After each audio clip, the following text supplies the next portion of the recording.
Tita. Calvin! Come in. Hello po, Hi, tita. anak.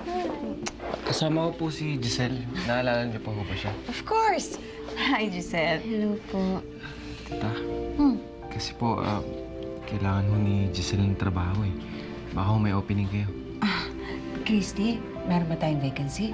Ma'am, di naman po ako nakatuntong high school eh. Tamang-tama. Nag-resign yung naka-assign sa pantry. Okay lang ba sa'yo yung trabahong yon? 1 to 9 p.m. ang working hours. Opo, ma'am, opo. Matutuwa na po yung nanay ko nito. Maraming salamat po. Huwag po kayong mag-alala, ma'am. Pagbubutihan ko po yung trabaho ko. Maraming salamat po, ma'am.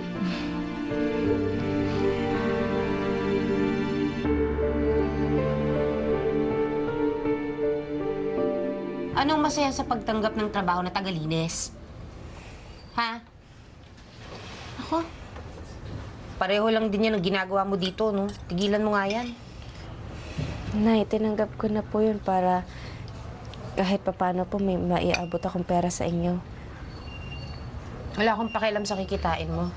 Ang gusto ko, bumalik ka kay Adriana. Yun ang gusto ko. Nay, hindi na po ako makakabalik doon. Tsaka maganda rin naman po sa Herrera Beauty Clinic eh.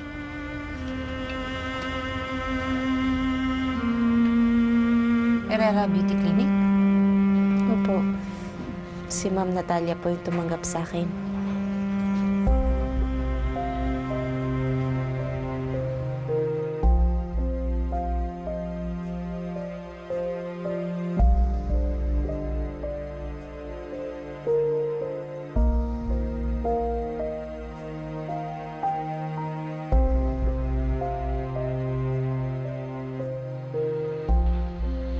Tita, nakastorbo ho ba ako? Of course not, Calvin.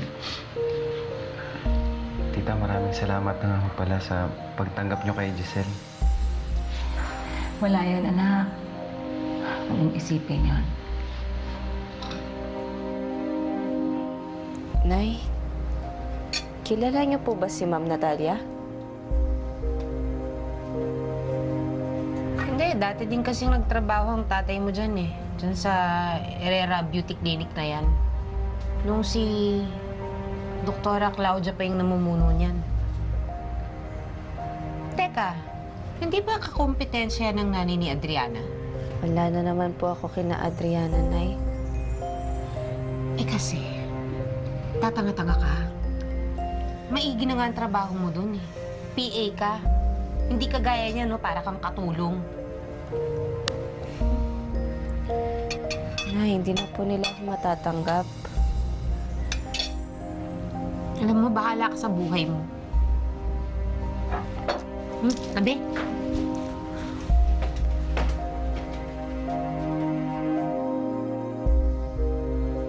Tita, bakit nga ho pala kayo sinusuyo ni Daddy? May problema ho ba? Nalaman na ho ba niya na dati kayo may relasyon kay Kuya Carl?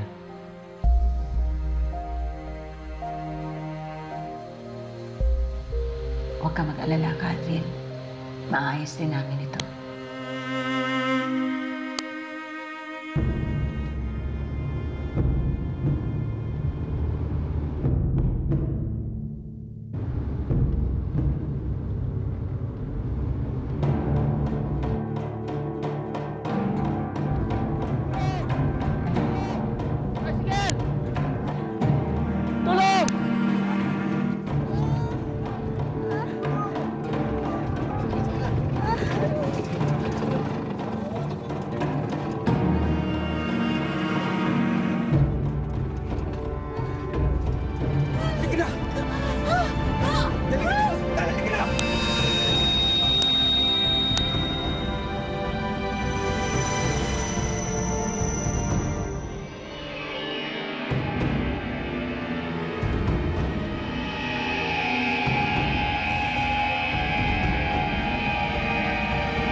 Wala ba kayo naalala sa shawl na yan, Mama?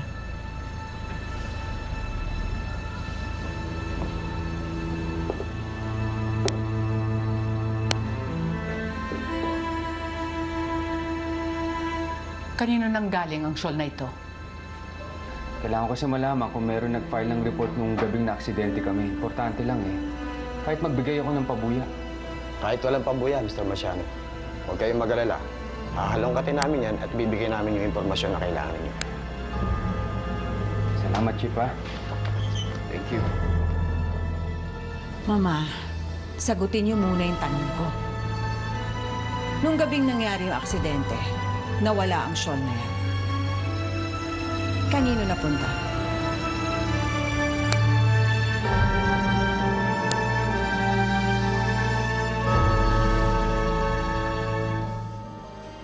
Oportunista yung babaeng yan. Dumidikit sa mayayaman para maambunan ng grasya. Duda ako dyan. Mayaman yan eh. Mahirap ka lang. Hindi kasi seryosohin yan. May development na po sa report na pinapangalan ninyo. Invitation card ata. Galing sa guard.